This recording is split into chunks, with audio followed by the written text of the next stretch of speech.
Hello and welcome to this very not normal webinar hosted by the amazing folk at Recipe.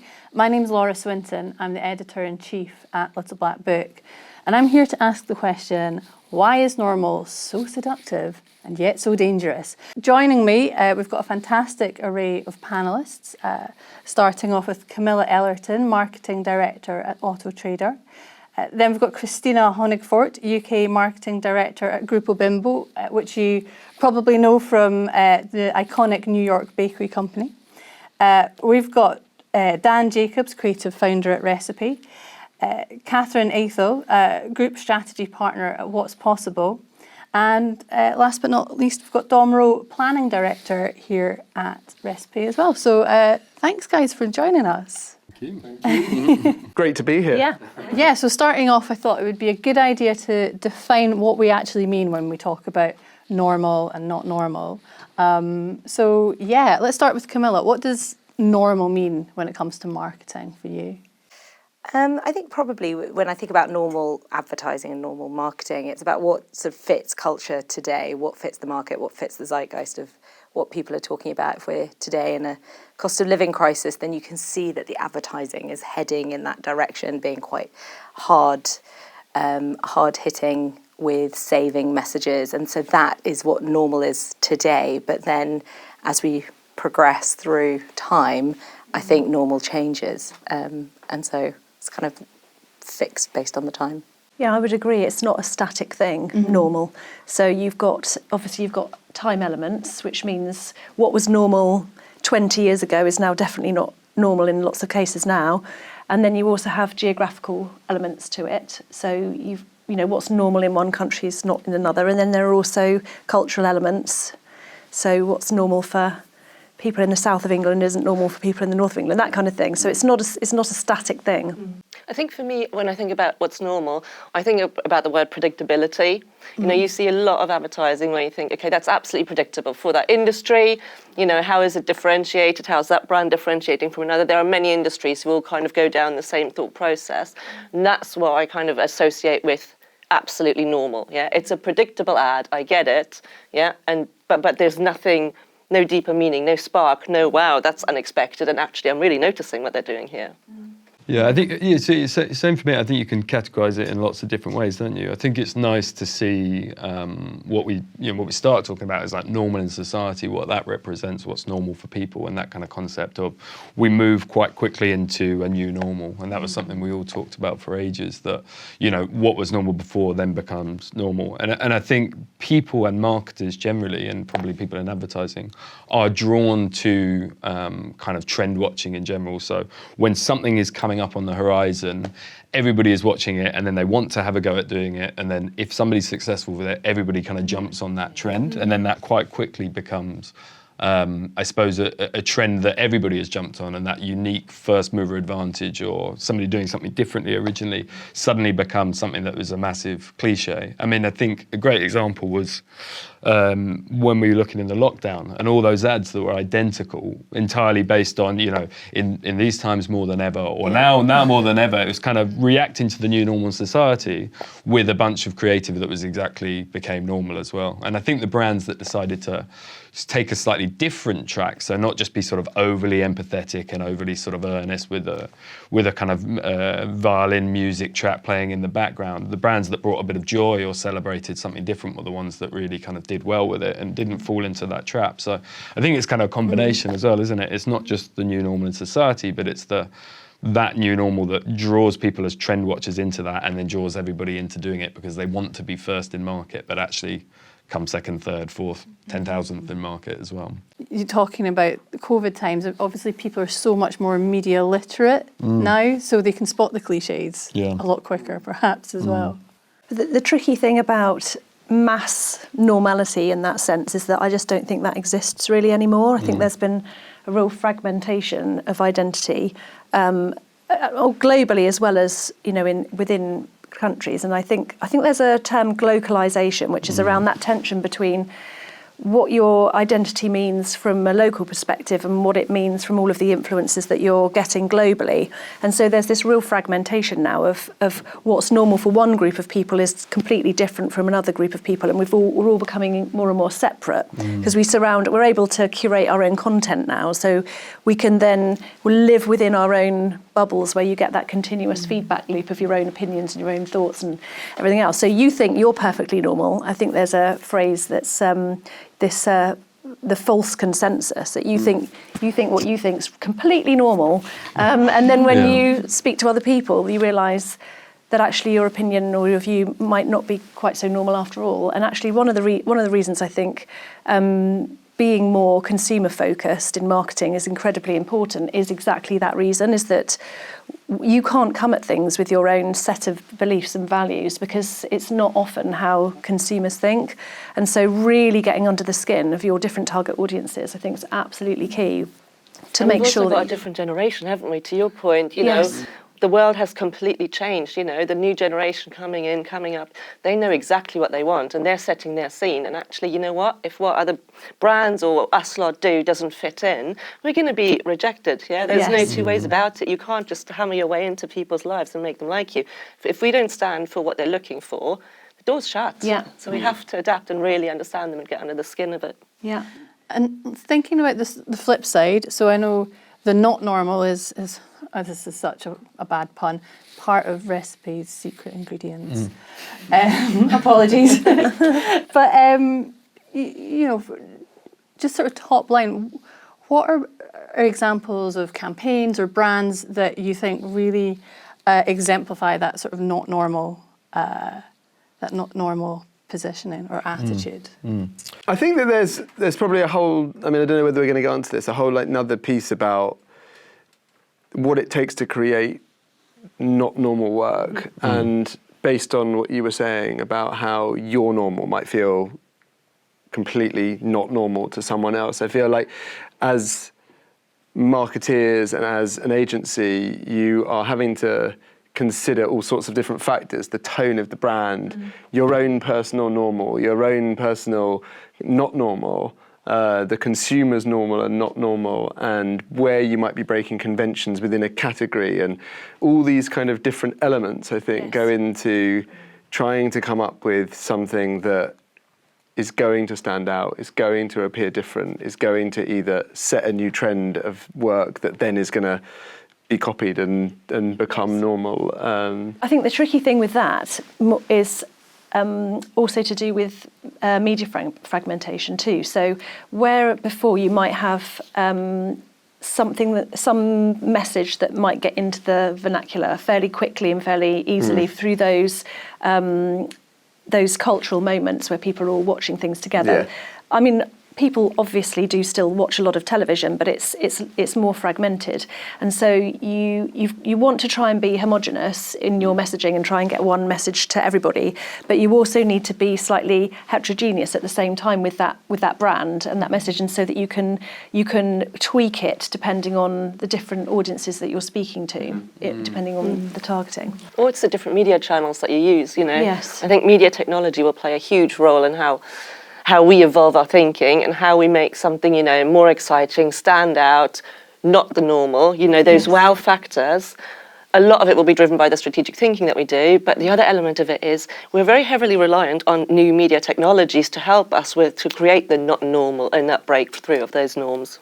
But yet it is still back to that creativity to make sure that the creative is just so different that it can puncture translate even that fragmentation of media and all the rest of it. Because ultimately, AI, whatever it might be, you're not going to get away from the creativity. And if your category, in our case, are all talking about the future and talking about electric and giving these images of sort of an almost sci-fi world that you're driving your car through, if everybody is doing that, puncturing it with some really strong creative is going to make a difference, whether you're in programmatic or you're on a TV or whatever.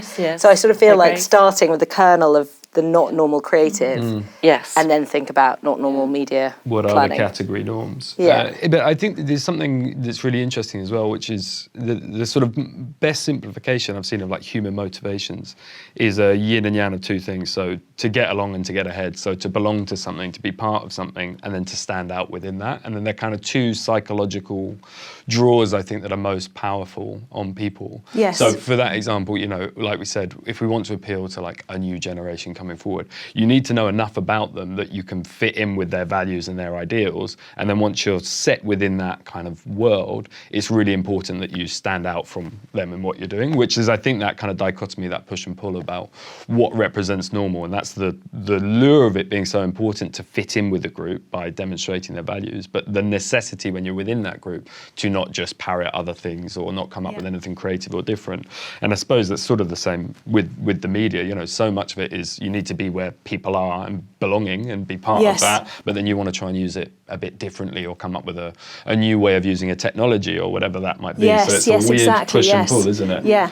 I mean, I did the Mark Ritson mini MBA in brand management, and in that he talks about this thing called disruptive consistency, which I really like, because essentially it's about setting the core of your brand and then keeping incredibly consistent to that over like a number of years.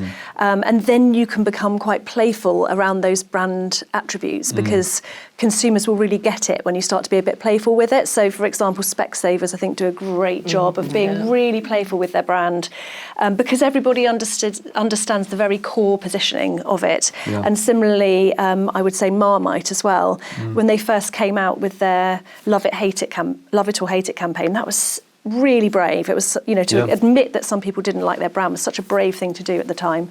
But now it's infiltrated into everything they do, including even in the hotels where you have the little pots of Marmite it's in a heart shape, and on it goes into lots of different areas. And so if you've really done the work on setting the core meaning and positioning of your brand, and keep that consistent over years, you are then able to be creative, push the boundaries, be distinctive in a way that perhaps you can't if you haven't set those. But it's so hard to do that when you are constantly trying to evolve and be not normal and cut through and kind of puncture, because actually that consistency can be quite boring in those early days. They've only got to being playful now.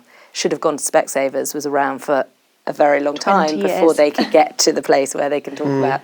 But I think also, yes, I agree, Camilla. I think having a single-minded strategic position is fundamental, and I would imagine every brand aims for that, and most brands have that. I feel a commitment to creating work that is not normal is a kind of system beyond that. I feel if you take your personality as brand managers or as a creative agency or as people, and you apply that to a system of trying to come up with work that genuinely stands out in the market, is how you get to not normal work. You need the strategic fundamental. I'm surprised that you think that most companies and brands have that, because they don't. What, a single-minded sort of message? No. Not everywhere, No. Maybe not. I feel like everyone goes through the same process of identifying a strategic starting point and something that they feel they stand for. And I feel like you get to that, but that's not enough. Well, I think it's really interesting. We talk about that temptation to do something not normal. Doesn't mean... It means resisting the urge to throw away everything, you know. And actually, I think on both your brands, when we arrived on the business and came into it, for both of those brands, we advised, and I think with both of you, not to move away from the tagline, the end line that you've had, and the central thought. And actually, our job was to come up with something original and unique that sits within that. So, you know, sometimes consistency is so important for brand building, and it's about thinking of a different way of expressing that big creative idea, rather than saying, let's rip up everything and start from scratch every time. And in a new way that is not normal. Because then our normal becomes normal again. You know, the vignette approach starts to become normal, so then you move to the next approach. And I think it is evolving, but keeping yourself relevant and differentiated. And I think relevance and differentiated, probably, if we think about not normal, it's about having an attitude and an opinion, right? Brands can afford to do that, and actually the ones that really resonate with people are the ones where people feel like, okay, this brand, it's got a point of view. Yes. Yeah? I either agree with it or I don't, but I can resonate with it and it fits into my life can because feel the I'm personality. I'm having exactly because it's kind of it's either my personality or my kind of person or it's not, whichever it is. But you've got a connection with that brand and you've got a point of view on it, and I think that's where the not normal comes in. If you can develop whatever that opinion and that attitude is, and you can bring that out there and really bring it to life as a brand, that's Yes. when you'll connect. So, I mean, this idea of normal, not normal, it's got so many dimensions to it, which is, I guess, what led the recipe team to really dig deep with the white paper. So I was just really curious about what was it that inspired you to actually dig a little deeper, to define the sort of not normal, and actually look at what it actually does for a business, and what surprises did you come across along the way? So I think that it started probably with a repositioning that we did as an agency ourselves. So for years we'd had a few different ways of selling ourselves, or kind of sound bites that we'd use to put in front of pitch documents, and then we actually wanted to really assess what made us different as an agency or unique, and that involved lots of things like interviewing core clients we had, chatting a lot about the cultures that we had at the agency as well. And we sort of ended up on this idea that was, we weren't founded in a normal way. So Dan, Ed and Jim were best mates that grew up a couple of streets together at the stage when they founded it, sort of 16 years ago or something, hadn't worked in kind of big advertising agencies. So to be founded as an agency was not in the normal way. I think lots of clients told us our process was different. We didn't, kind of take ages to crack something, put hundreds of people on every project. And then we also had an aspiration to make not normal work. So we're kind of like, okay, these are the three areas in which not only is it kind of our aspiration, but it is our, kind of truth to our identity. It's how we were founded. So we came up with this thought of not normal, and spent a lot of time talking about it and aspiring to it. But then we thought, actually, what would be cool is if we could go a little bit deeper and actually understand this concept of normal and not normal in advertising. Because I think it's fair to say nearly every advertising agency or even, marketing team would aspire to do stuff that is not normal, i.e. creative. But we wanted to understand why there was a pull towards normality, why 89% of advertising is ignored, to quote Dave Trott, and why so little of it is even acknowledged or kind of remembered. So we wanted to dig into that, and that's the reason for the white paper. It was to look at all the variety of different kind of effectiveness literature that we'd seen, all the different stories about why as human beings we're drawn to the seductive nature of being part of the herd, the safety in numbers type thing, and then also why kind of scientifically our brains are hardwired to actually spot normality. And we always talk about, the kind of evolutionary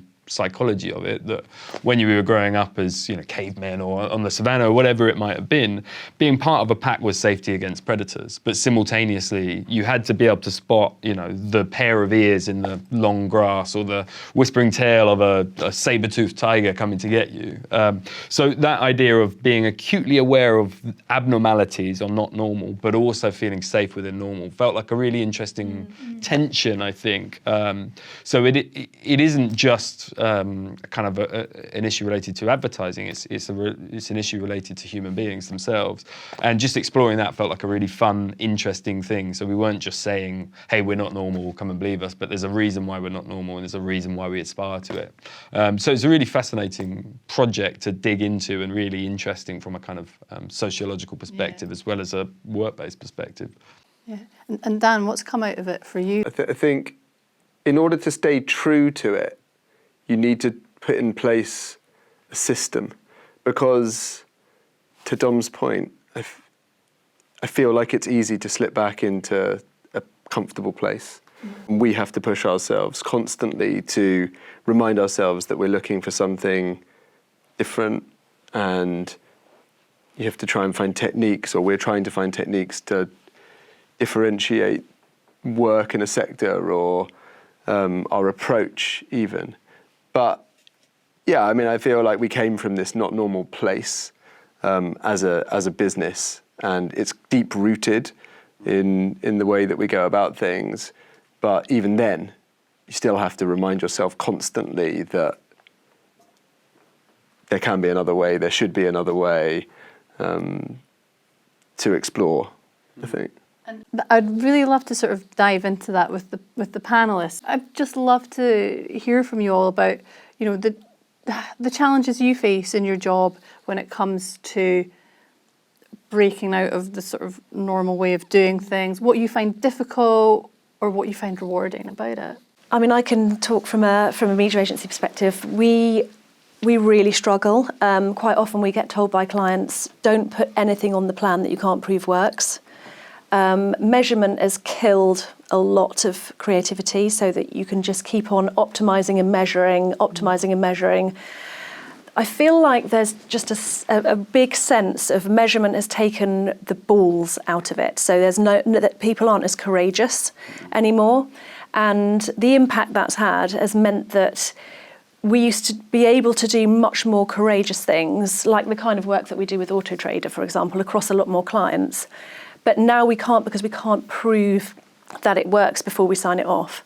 And where we used to be able to persuade clients to take risks, and they would, and obviously you'd then get the stellar payoffs, now it's much harder to persuade them to take risks. The VCs don't like that kind of risk taking, and so it sort of stifles the creativity both from a media and a creative I think measurement's one side, but the other side of that is time. I don't know that there's enough time that's invested in enabling that creative or that media to play out and work. And because everything's so much more fragmented, you're having to be in lots of different areas and adjust that creativity from that 60-second spot into a multitude of different formats.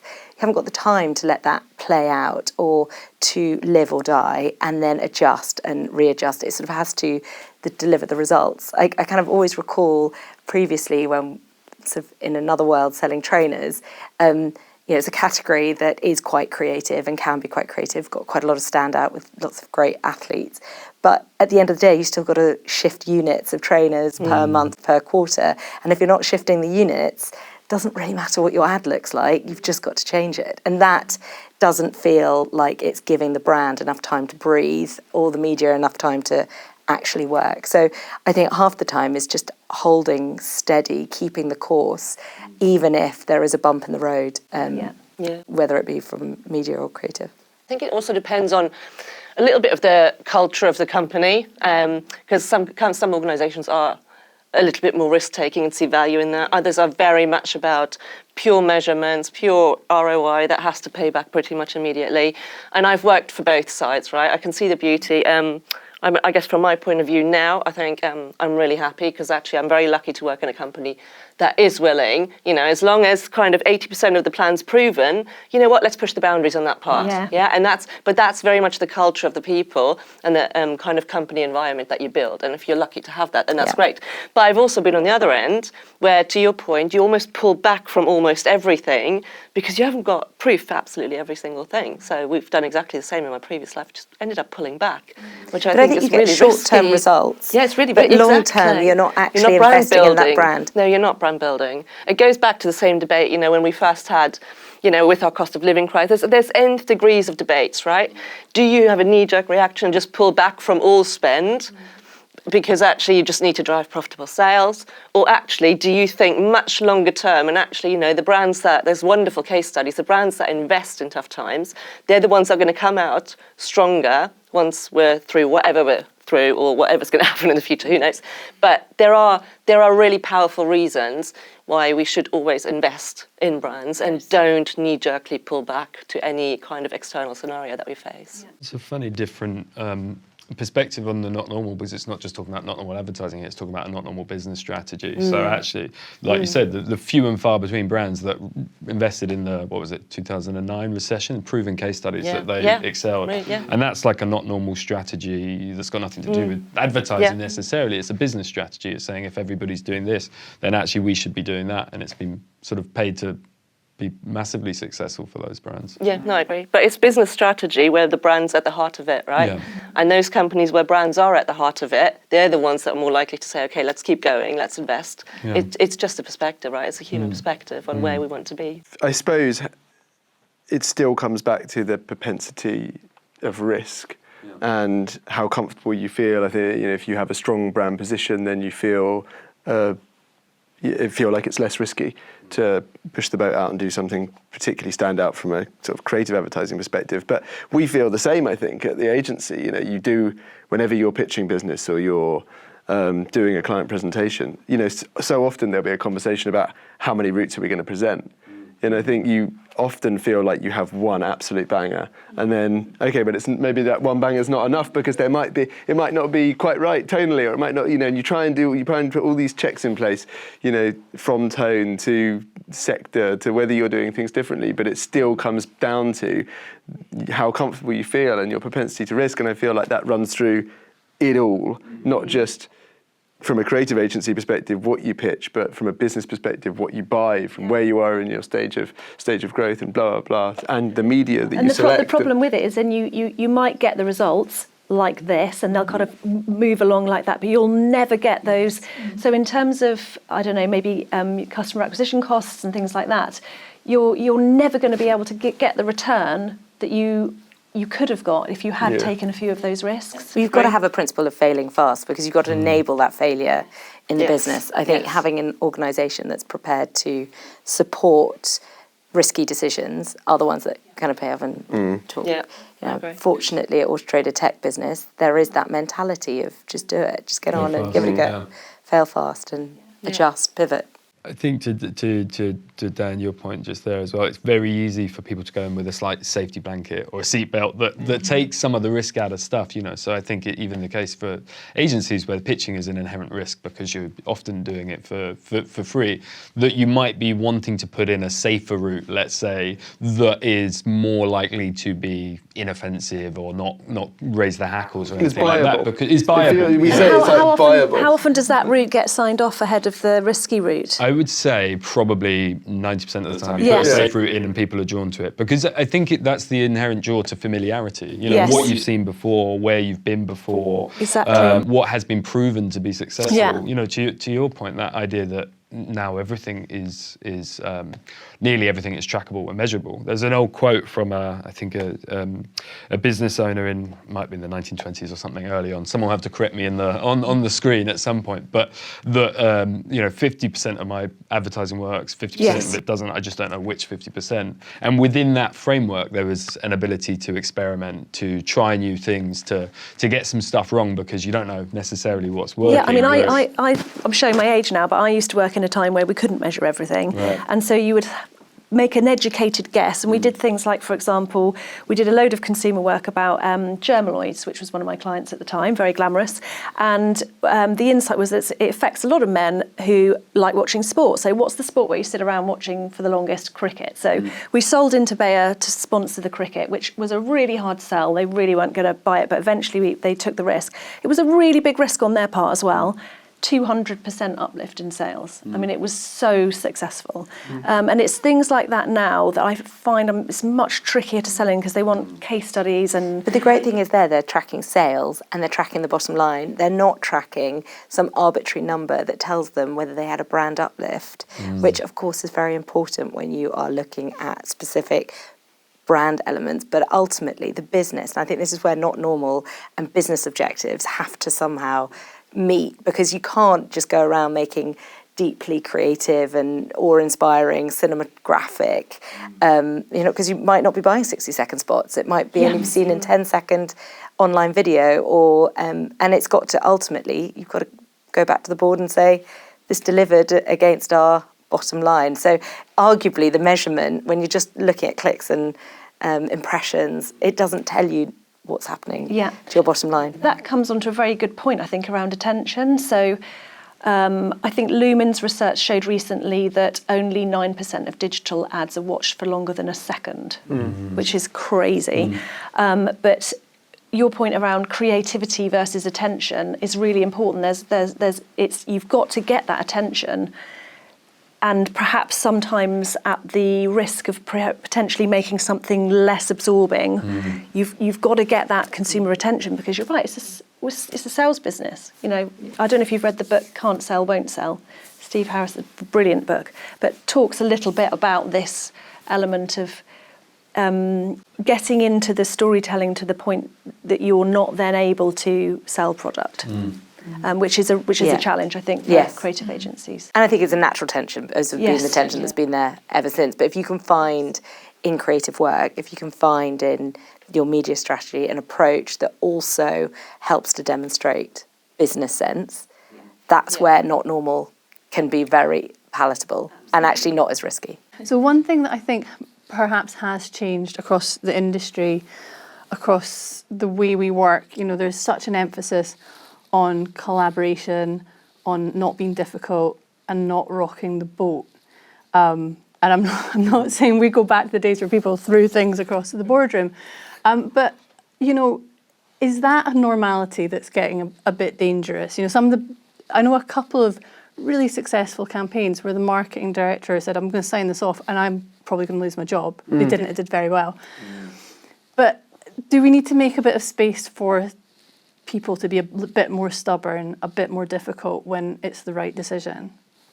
It comes back to the culture of the business. I mean, you don't have to do it aggressively. And you don't have to throw the, toys out the pram, whatever the expression is. You can do it in a way that just says, and is very honest about the risk that you're taking. I mean, I think there's a number of ads out there right now where people would probably put themselves on the line, and thank goodness they did, because otherwise we're just not going to push forward. We're just going to have very bland advertising, which will become too normal. So I think it'll be storytelling again, right? It's how you sell it in. That's ultimately the marketeer's job then. If we work up something with you guys, you sell it into us, we spot it, go, it's perfect, then it's, it's kind of our job, We know our colleagues, we know who we work with. Our job is then to work out, okay, how do I make this resonate? How do I show that this is such a powerful route to go down and it is worth the risk? And it's doing it in a way that isn't in the language of a marketeer or in the language of a brand person, because I think we can sit in an echo chamber of brand, right? And it does start, and you get out into the real world and you sound like you're talking absolute rubbish. And, rightfully everybody around the table says, well, I just don't get it. No. But if it's simple enough, because don't forget, consumers also need to get it, right? Yes, so this exactly. is, like, if it works in our company, if it works in the boardroom, it'll work with consumers, right? Ultimately, anything we develop has got to resonate and kind of be understood that easily from a consumer. And it's funny, isn't it? It's the difference between having a great idea and communicating that great idea up the chain or across to other people who have all different objectives. And I always sort of feel, rightly or wrongly, that if we have a brilliant idea that is not bought or progressed or gone ahead, that's on us. It's not on the people that we're talking to. We haven't explained it well enough, or we haven't found the way to provide rationale, or we've missed something from a tone perspective, and if we tweak that slightly, it would have gone through. So I very much feel that is, part of coming up with great ideas that are not normal is about setting the foundations for how that is received from everybody going up the chain, because the not normal part is the unfamiliar part, which is the risk part, which is the scary part, which is the lose my job part. And I think there's the old adage that you don't get fired for buying IBM, which is probably not true anymore. But I think there is that element that if we've got a brilliant idea, it's on us, and this is like the collective team as well, the marketing team, to be able to take that idea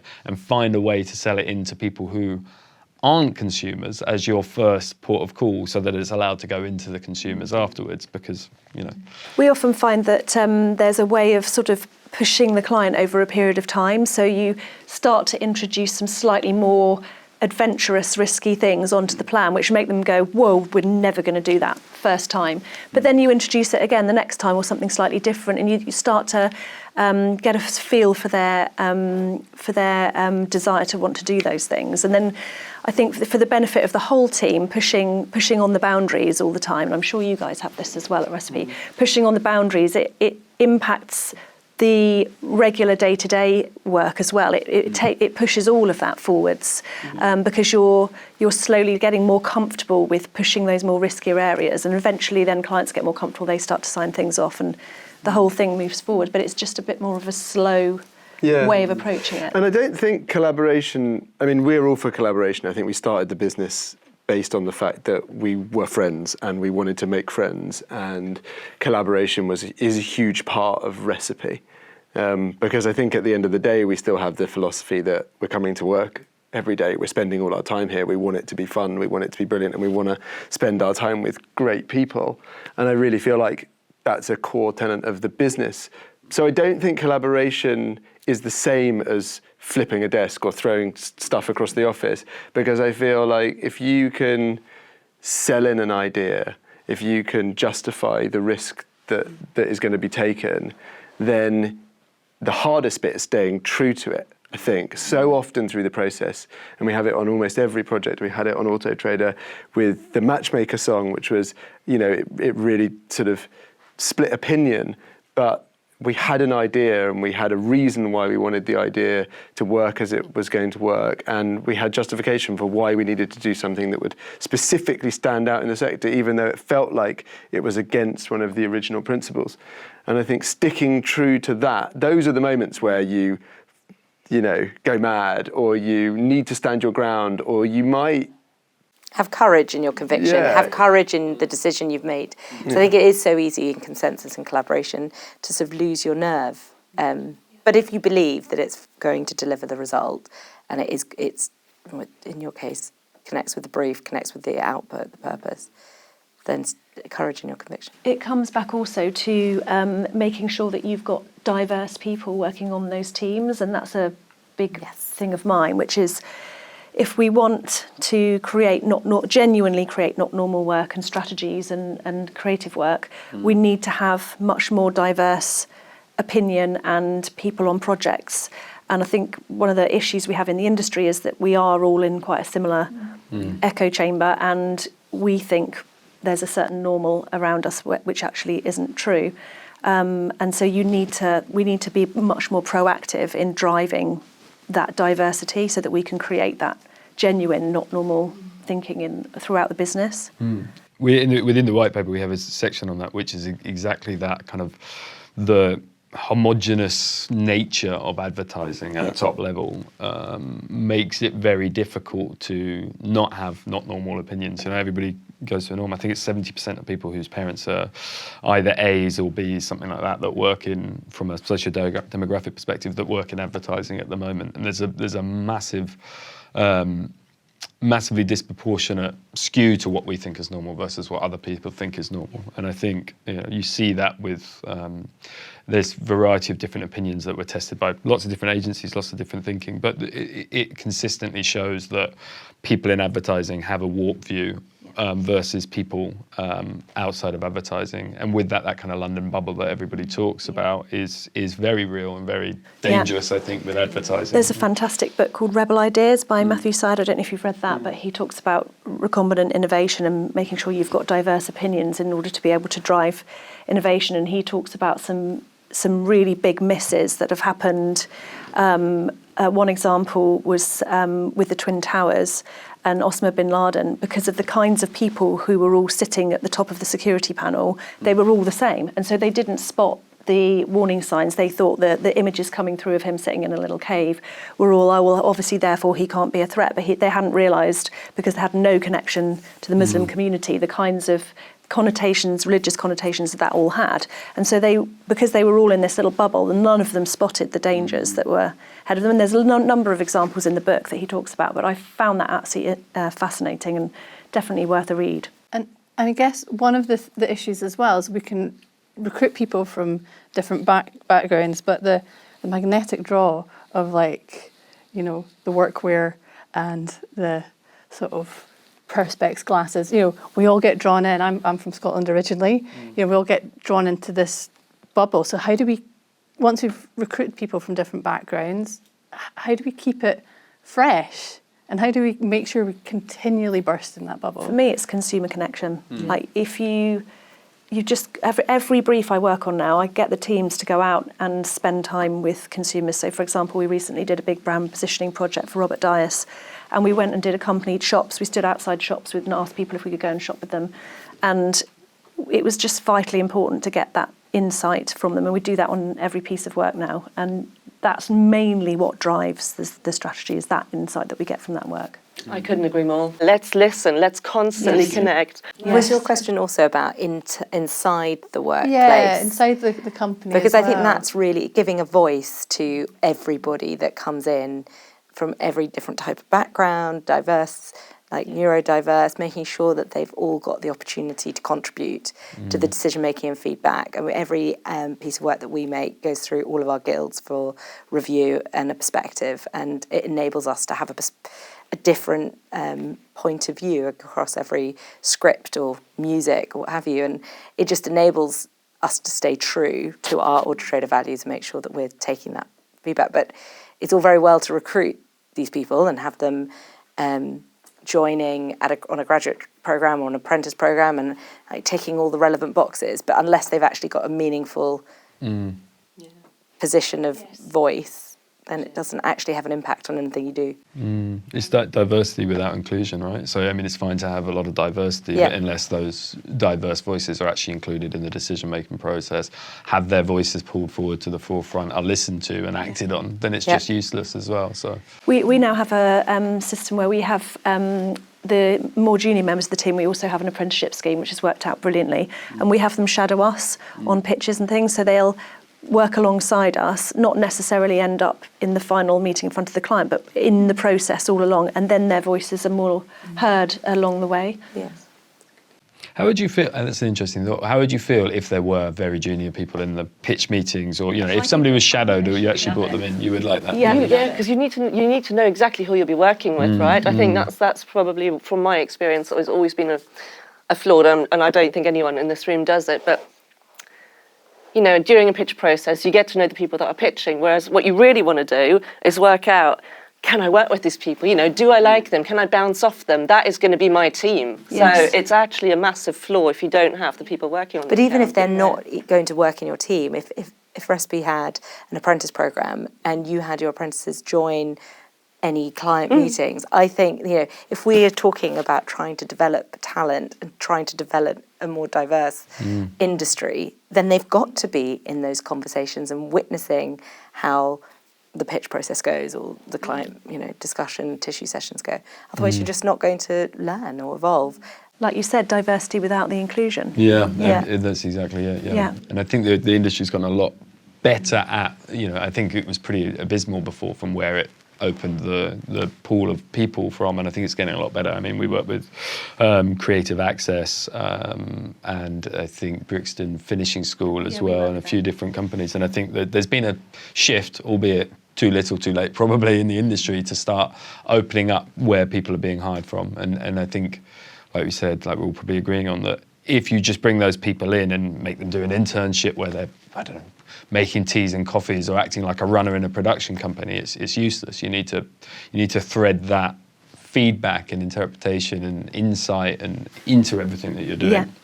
So one thing that a few of you have mentioned already is the sort of growth of metrics and the number of KPIs you've got to hit, and you know, now there's so much data that we've got to draw from, and there can be a danger of that sort of wind tunnel effect that just knocks off all the edges.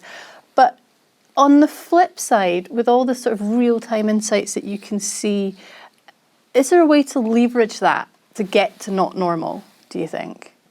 I think there is to have courage in your conviction, back to that previous conversations, that when you can see that something is working, but there is just a small tweak that you need to make. I mean, the good example is we've just edited our TV ad off the back of some feedback, and it doesn't change wholly the creative idea, but it responds to some initial indicators that are coming out through that immediacy of data, which I think is helpful. I think where it's unhelpful is where it totally skews your direction, gives everybody the jitters, and you don't hold your course. So it's like using it to kind of optimize and perfect, not to make big knee-jerk decisions, because you're never going to see those long-term metrics change or your sales figures change if you're going to be constantly adjusting. We've used that approach to great effect with our client Superdry, where you can see so just pure product shots, for example, in their digital copy doesn't work anywhere near as well as lifestyle shots with people in cars or by mountains or whatever else. And so we were able to, in campaign, just tweak and upweight the copy that's doing better. I think that's the power of social media these days and digital marketing, isn't it? Because we do exactly the same. You know, if one creative isn't resonating strongly enough, We put a different New York Bakery creative in its spot instead, and then suddenly you start to see the real-time live uptake. But that's a wonderful thing about technology changing, right? Because it does enable us to be at our best as long as we're open to understanding the results and open to making those tweaks. Yes. And keeping it differentiated, because what does work in one social Correct. doesn't work in Yeah. another. So keeping it, making sure that you've got enough adaptability to that work. I'd be interested in your guys' view on things like System 1 pre-testing. Yeah, So yeah. we use System 1 a lot with our clients, and it really does help. You can sort of monitor the reactions as the ad's going through. But also, I sometimes think if you ask consumers when you're pre-testing, they're going to err on the side of normal. They're going to want the comfort. So where the ad copy might be really pushing the boundaries, they might reject that if you're pre-testing. Well, it's culture, that it's everything around culture that makes people kind of get excited about something. Individuals don't, one or two individuals might be really taken by, but it's sort of once people start talking about it, or the network effect of not normal work is probably what creates it being really inspiring. So System 1 wouldn't take that into account. Yes, I don't think. Exactly. That's the question. Yeah. And if you've got something that's really pushing the boundaries but doesn't test so well. Well, I think that's it. Unfamiliar stuff doesn't test as well because Yeah. it's not familiar, so you haven't seen it before, so you don't like it. But Yes. to my point on the the data, we've got like so many great data points now, and with so many different avenues for research, for kind of test and learn, all the kind of pre-testing stuff that you do, concept testing, and some of it is absolutely brilliant, and some of it is pretty toxic to creating something that is genuinely different. And I think talking about System 1, the guys at System 1, I think Orlando Wood has done huge amounts recently of people understanding what makes advertising effective and what makes it not effective, and we're starting to see that there is this kind of focus towards that left brain thinking that is skewed towards stuff that's very flat, very uncreative. There's no narrative, there's no storytelling. All of that stuff is much less likely to create an emotional reaction and to drive standout as well. So there's loads that is fundamentally useful, but I think sometimes if you have a very strange or truly not normal concept going into research, people don't know what they're looking at, and they can't judge it based on, I've seen thousands of ads over my life. This is the sort of stuff I've seen before. This is the stuff I haven't seen before. So then it comes down to gut feel. I think there's quite a lot of evidence of advertising campaigns that have bombed, even via research, like quite consistent research, that whoever it was had the slight guts to trust their gut instinct and their gut feel and say, I'm going to push on with it anyway, and it's been really, really successful. Well, for me, I do often talk a lot in the agency about tone, understanding the tone of a client, because I feel at the end of the day, the only thing we genuinely have is our gut. And I feel our clients have their gut, and really that's what's going to be the final call. And if we can justify what we're talking about, and they can justify what we're talking to them about and to their boards and blah, blah, blah, then we might be able to trust our gut instinct. But really, understanding the tone of a brand allows you to know whether your gut is right or wrong. And at the end of the day, I do think that it comes down to gut. I always find when you see something and you know it's right, then your gut instinct will tell you, this is right, we've nailed it. Yes. And it might be after 30 or 40 takes, and it takes a very long time to nail it. But you know in your instinct, when you've nailed it, you know it. And then it becomes very easily to defend as well, right? Because once you 100% believe in something, the selling into anyone, to consumers, to the business, it all kind of just falls into place, right? Because you can't fake your passion for an idea where you think, actually, this is so right. And consumers, when you go into testing, are going to judge it on their gut, and their gut may well be different to your gut. But if you're true to yours, and you understand the tone of the brand, and the brand also are trusting their gut, then it doesn't matter really, because you're at least standing for something. You're standing out in the crowd. Some people won't like it, but that's much better than everyone being like, yeah, it's okay. I don't mind. And we have it, don't we, with every creative review that's ever been, or ever in a pitch or whatever. Mine and Dan's sort of basic premise of whether it's good or not is not a rational, okay, like how does that work? Is it logically making sense? Is it in line with this? It's do you get the jump in a cab and go and sell it in right away feeling? So, and that is something that is emotional, that is instant, that is just a gut feel. You sit and you hear a script and it makes you laugh, you think that's perfect, that's brilliant, or it makes you smile, or it moves you, or whatever it is. And then, it's sort of my job as a strategist, often working with Dan as well, to say, why is this right? And why is this such a good idea? And why is it giving us that emotional reaction? And I think that's it. That's what makes it more complicated, that often it is just a gut feeling. And that's what we're going for with the consumer as well, a gut feeling, an affection towards a brand, something that makes them just feel like they trust the brand, or they like the brand, or that they want to, and then they'll post-rationalise almost, some of the rational benefits that come to it. Oh, and it's great value price, and it's a special offer deal. It'd be mad not to. But so much of the research that we've seen, the Daniel Kahneman, the Thinking Fast, Thinking Slow, dictates that people act first on that gut feel, that system one thinking, and then if they feel positively, they'll start to append all the system two cognitive, rational thought processes to it. Yeah. But we get that in our, like you're saying, Christina, it's exactly the same. You'll just get a feeling when you've seen work, that's it. I don't even know why it's it. That's it. And then we'll sit and think about it. And I always have sympathy for clients. So that's the hardest bit with a creative review. It's the same for us, that you'll instinctively like or not like something, and then be given seconds to say something like well considered and rational as why it works or why it doesn't work is a really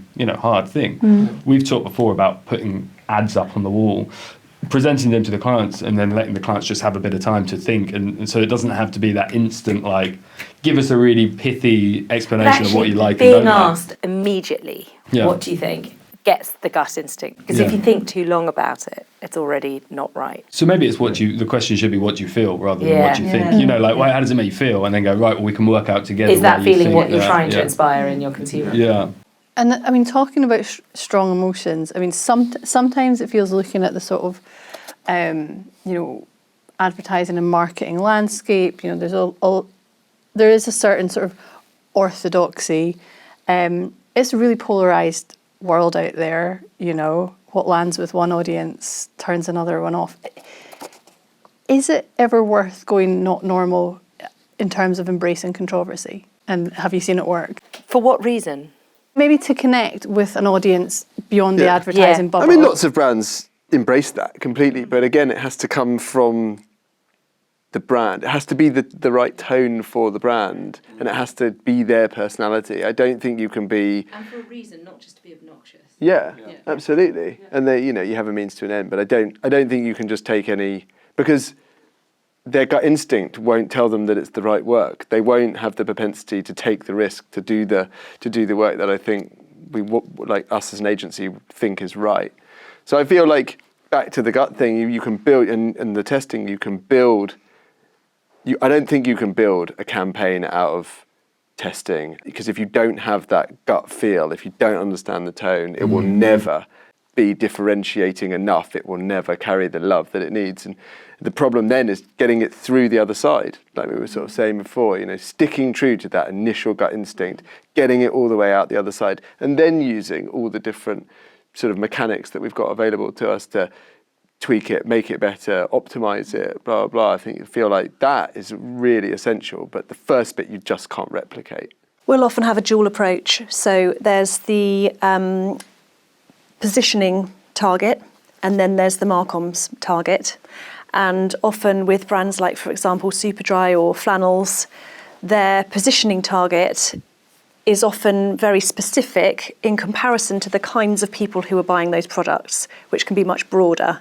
And so we'll have a mass market element to the campaign, which would be more driving the brand, the emotional response, etc. And then we'll get much more targeted into some of those more specific audiences where we can be, where we can learn from the consumers in those targets, and then do something that's very specific and perhaps a little bit more edgy for them.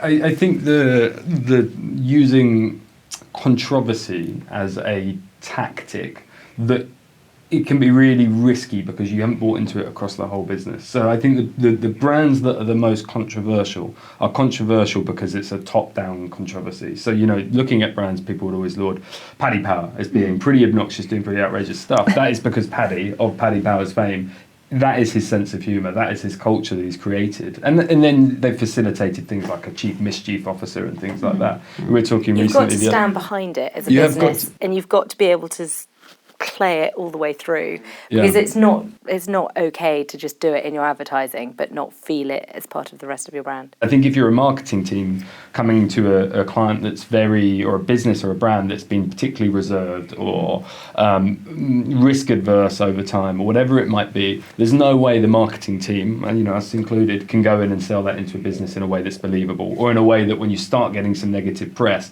you start to waver and pull the whole thing. So it has to be like a cultural desire to be mischief makers and to, think like a challenger brand, to not be worried about creating a storm. So I think that's, if it's the type of brand that has that identity as their DNA, then you can get away with it. It can be incredibly successful. If you're the type of brand that doesn't, and you're trying to append this kind of mischief onto a very sensible or risk-averse brand, or it's never gonna happen. And actually, funnily, a story, you probably didn't know this, Camilla, but we pitched on Auto Trader before we pitched on One, and Dan and I were in the meeting, and at the time we swore during the pitch. Several times swore during the pitch, and at the time the culture of Auto Trader was, I think, a little bit more traditional. There was a chap who was run the business from I think it was like the German office, and he came back and he said it's completely unprofessional that those guys swore during a pitch, which it probably was. We got that, but it was an excitement swear. But it was interesting because that culturally was a different fit to us, and that culturally meant that our way of being, or trying to add some mischief or fun into it, was not something that Auto Trader were. Luckily, we got a second chance at it. Watched our P's and Q's. Yeah. Successfully. We don't mind if you swear once in a while, as long as it's through passion and excitement. Yeah. Not in boardroom throwing. But it's the clash of culture, isn't it? It's when that's the problem, I think. But I think it's holding the course. It's back to the brand, the consistency. If you can hold your course on being unorthodox, as Paddy Power, those examples are brilliant, then it's fine, because it resonates with the consumer and they understand the personality of the brand and they can connect with it or not, depending. They create an emotional response. But it's if you sort of do it, throw it out there, don't like the negative press or can't hold your course, and then you switch to a different tactic, just feels so disingenuous and just like a person. It's just got to be authentic, doesn't it? And people see right through authenticity. So there's a lot of it with greenwashing. Exactly, and that people see right through it. So as long as that's what you're about as a brand, you can be as authentic and as daring as you want. If you're not, steer away from it. Yeah. It's the growth of ethical brand purpose. Again, this is another thing, a bit like sustainability. Suddenly everybody wanted an ethical purpose, and the brands that have stood the test of time with it are brands that genuinely have an ethical purpose that they were founded with, rather than just a kind of marketing idea that nobody believes in. But it's another great example of somebody's not normal, they're really ethical brand in a world where people aren't doing it. Starts working, everybody jumps on it as something that's familiar, and then it stops working, and everybody gets. I think that not normal is starting to make me feel like it's all about for what. Why are you trying to be in your creative work, in your business? Why are you trying to be not normal?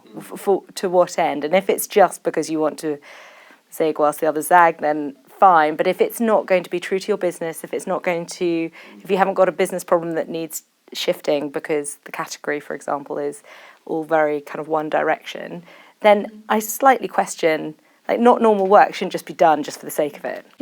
It's about got to be done for a reason. I think for me, not normal is about being true to your brand, but being distinctive. I don't know if you've read Richard Shotton's book, The Choice Factory, which is a brilliant book, but he's got a whole section on distinctiveness. And he talks about the fact that if you're doing something that emulates what other people are doing in the category, you're both doing something wrong. And so you need to be true to your brand, but you need to try and find ways of being distinctive. And that could be through pushing the boundaries of not normal. One of the worries I had about not normal when we sort of first adopted it as our mantra was that the assumption for clients, and maybe even internally, was that the work that we are going to be pushing is going to be shocking or ridiculous. Mad. Yeah.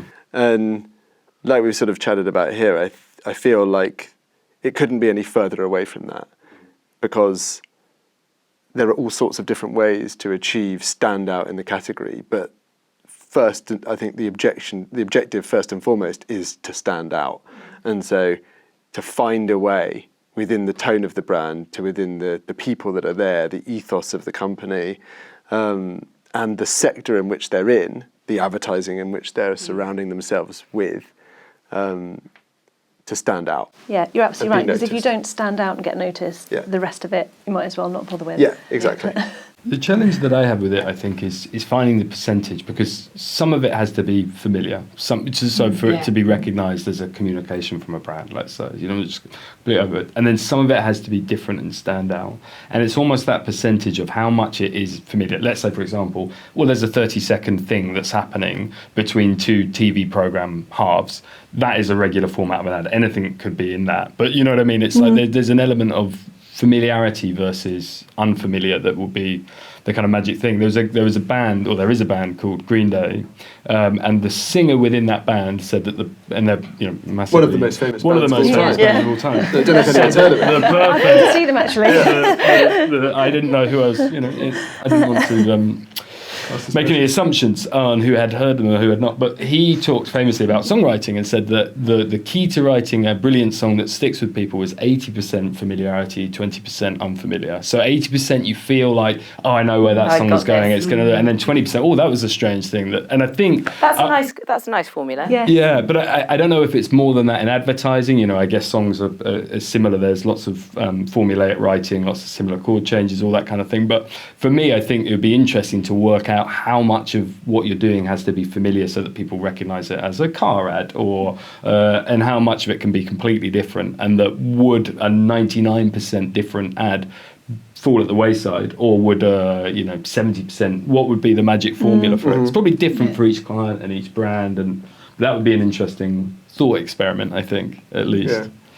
Yeah, I mean, it definitely sort of leads on that question about the sort of category conventions and how you make sure people know, it is a bank. But it doesn't look like other banks. That is a really hard balance. And the question is, do you want to know it's a bank, or do you want to know that it's safe and trusted? And I think the category would suggest that you have to operate in a certain way to demonstrate you're a bank, to demonstrate that safety and trust. Whereas actually the not normal approach would be demonstrate the safety and trust and then reveal it's a bank. Yeah. Because actually people don't really, whether it's, you're trying to get the emotion or the feeling out of what a consumer needs. Because the overarching message from most banks is, we care about you. Which you could argue is completely standard and normal, because that's what they want to get across, right? But every bank promises that, and every person's got their own experiences with their own bank. So we're not here to judge the level of truth, but the message is always, we care about you and your life. So how is that different between all of the different banks? And it's interesting with the banks, because we often get the feedback or chat the feedback through. I think the normality in bank advertising is so strong that it's used in different contexts. So often we hear the feedback, that's a bit like a bank ad, when you're presenting something else in. It's so strong that you kind of end up using that as a reference for very corporate, very very staid, safe pair of hands that transcends into other advertising categories. But then you get somebody like First Direct, who did stuff completely differently. Yeah. They were not normal from the inception of the business all the way through to how they were run as a brand, even the way through how they did their advertising. And I think they were massively successful when they launched as something that was completely the antithesis of everything that was going on. Do you think you have to be a challenger brand then?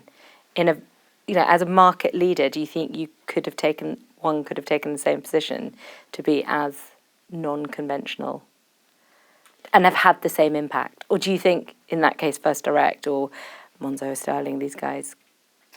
I think it helps, I suppose, if you have, as a challenger brand, you have a very distinctive reason for being, a difference, a point of view, I suppose. So it probably helps in that sense. But I still think that breaking the category conventions, whether you're a market leader or a challenger brand, is important. And someone was talking about Tango the other day, about how the marketing director at Tango had said, make me a beer ad. He didn't want a soft drink ad. All the ads of the time were very, very similar, Schweppes, Coke, blah. And I thought it was a really nice and now way there's of, Prime. Yeah. And they've done something completely different. Yeah. But there are lots of challenger brand behaviours that you can take on even as the market leader. Yeah.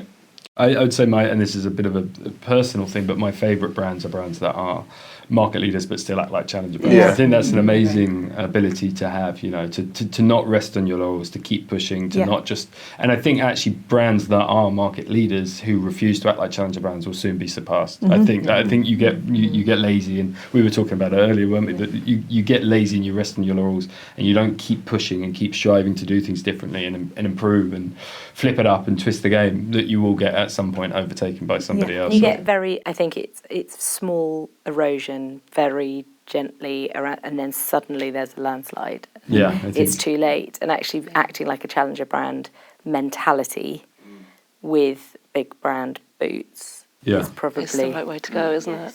Probably a healthier way, because you can't, as you say, in any market, rest on your laurels. I mean, the worst thing that can happen to any brand is to become completely irrelevant, right?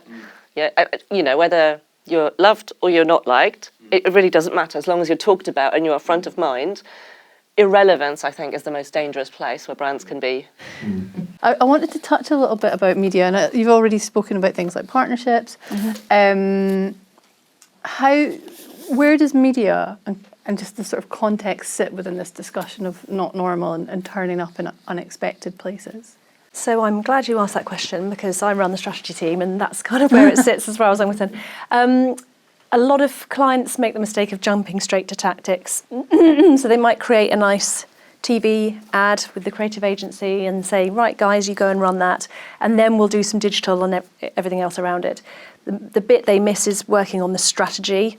And if we can take the strategy, we really like to work very closely with Recipe on Auto Trader and on our other agencies, on our other clients, and build that comm strategy together. Then, again, you have that consistent strategic direction, which you can then be really playful with. So it can include anything from events through to sponsorship on TV, through however it might manifest itself. But it's making sure that you have that clear comm strategy set and signed off at the beginning by the client. And I think the best measure of success of that is how long you're able to stick with it and continue doing it, because I think if you haven't got the right creative and you haven't got the right media strategy working together, it can be quite flash in the pan, and it can sort of move on, and then you move on to the next. And it gets frustrating. It jars. It doesn't work together very well. Whereas if it comes together in the conception stage, then it starts to have a lot more longevity to it. One of my questions, and from a media perspective as well, the idea of the concept of kind of creative media planning. So being creative with the media placement. So say, for example, think of a brand, Apple, when they were running the Think Different comms platform, let's call it. And then that would give some guidance to the media planners that actually you can't go in normal media channels because it's all about Think Different. Yeah. Do you think, I've always kind of ummed and ahed on this and gone back and forth, do you think that consumers ever pick up on that or appreciate that this brand is always in different media places, always surprising me with where they're doing the media? Or do you think it's something that we as an industry like to think being creative with the media placement lands the brand message of creativity, let's say? I think consumers 100% get it. I mean, they might not necessarily be able to articulate it, but it comes back to the point we made earlier about having a set brand position and being intrinsic to that in everything that you do. And so if you show up in places, it may be a little bit unusual, but it would link in with what the brand stands for, then that at every single touch point, that supports what you're doing from a brand positioning point of view or from a creative point of view. So I think they may not be able to articulate it as oh yes, I understand why they're doing that because their strategy might be blah, but it reinforces everything that you're trying to do from a creative and a brand perspective. And I just sort of want to link back to something that I think we spoke about right at the very beginning, which is that, what's normal, what's not normal shifts, and there's a time element. It feels right now, and maybe this is just me, that the latency between not normal to not normal again is just getting ever quicker. We've got so much technology. Oh my goodness, the AI boom. 6 months ago, we were writing stories about novelty campaigns, they've made a campaign using AI and it all looks a bit wonky and cute. How quaint, this will come in 5 years. And all of a sudden now it's going into people's production pipelines and it's this huge thing. How do you navigate that element of the normal to not normal shift and just the speed of change between the two and the new technologies that are arising? Because I'm certainly struggling. I don't know about you guys. From a creative perspective, I think you have to embrace it. You want to embrace it. You're always looking for different ways to find something that's going to stand out. And you're right, it's accelerating at a crazy rate. And what you can do now, you couldn't do a few months ago. And I think bit by bit, it sort of finds its place. You know, we use things like Midjourney on a daily, but at the moment, mainly for decks, presentations. You know, no longer are you spending hours and hours looking for imagery to put in a deck. You just say, I want this with that. I want a horse standing on a lion, standing on the Eiffel Tower, and there it is. Thanks very much. So it saves a hell of a lot of time, and it allows you to be a bit more sort of conceptually organic, let's say. You still have to put the creativity into it. Absolutely. So you still need to say the horse on it. Yeah, there's no bypass for it. And I know that, you know, there are jobs going for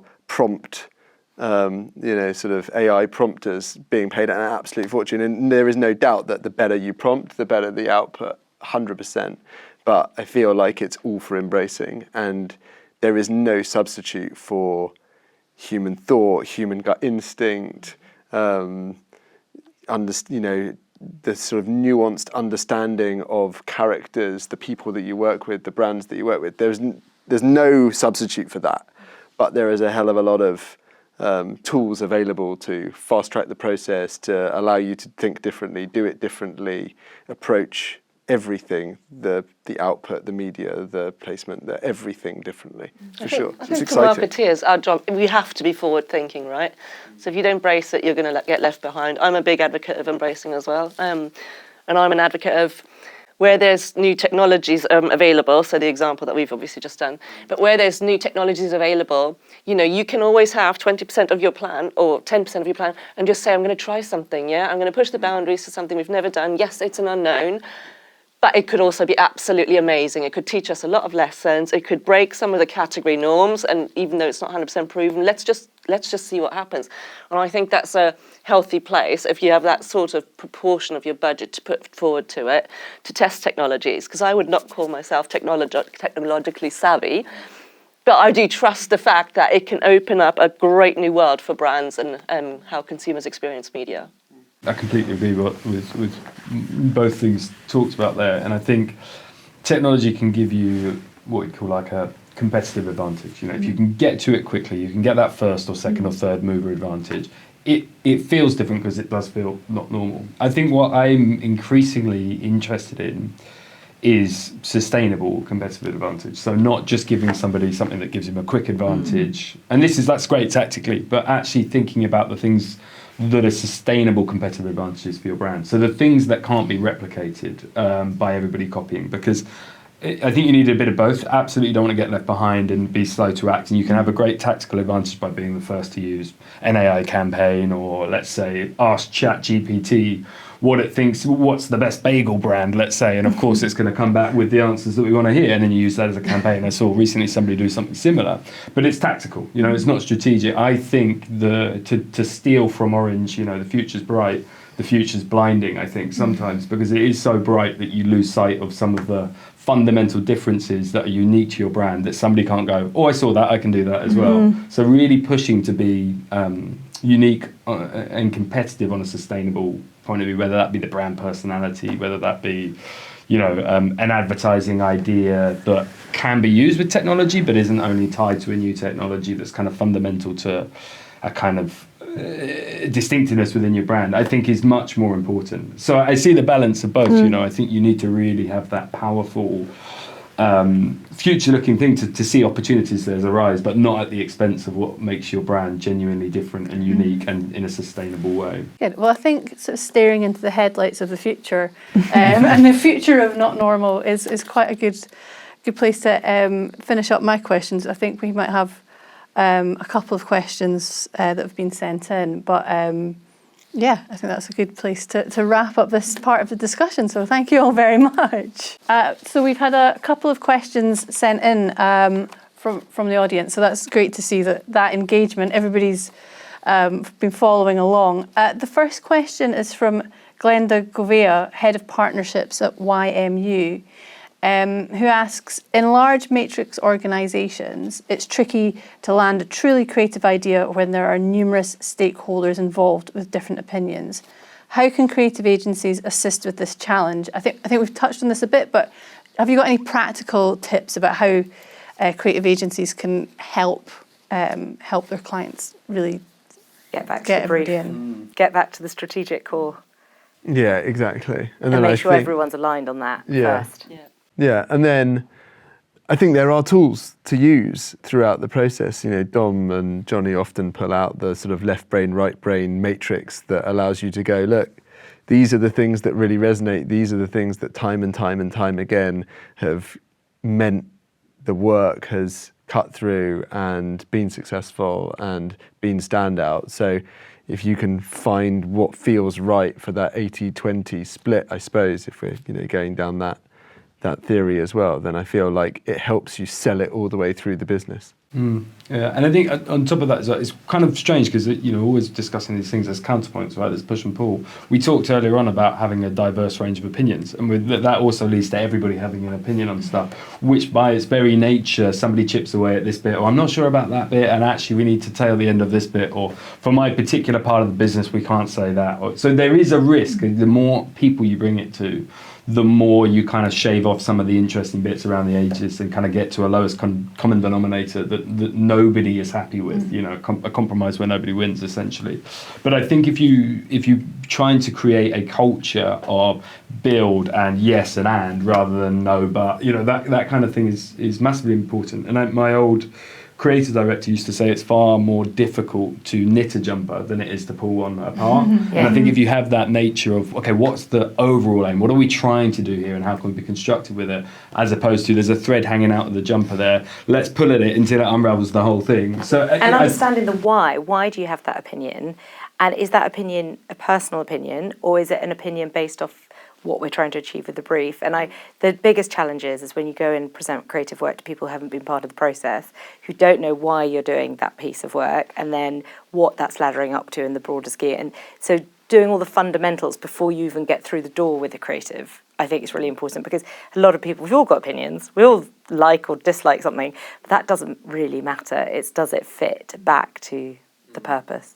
And we were really tempted to do. We talked about it internally. Always put our work on page 2. So on a pitch or whatever it might be, put the idea straight away. Now we talked ourselves out of it a little bit actually because we haven't had the bravery to do it. But to almost to that point that if it doesn't make sense as a concept in itself and you need 20 pages of strategy to explain it, maybe it's not as good as an idea as we all think it is. But it's a risky thing to do because I think we hide behind. But it gets everybody in the same place. Yes, like exactly. Thinking about it from the same lens rather than all our respective, the tech person, the HR person, whatever, thinking about it with them.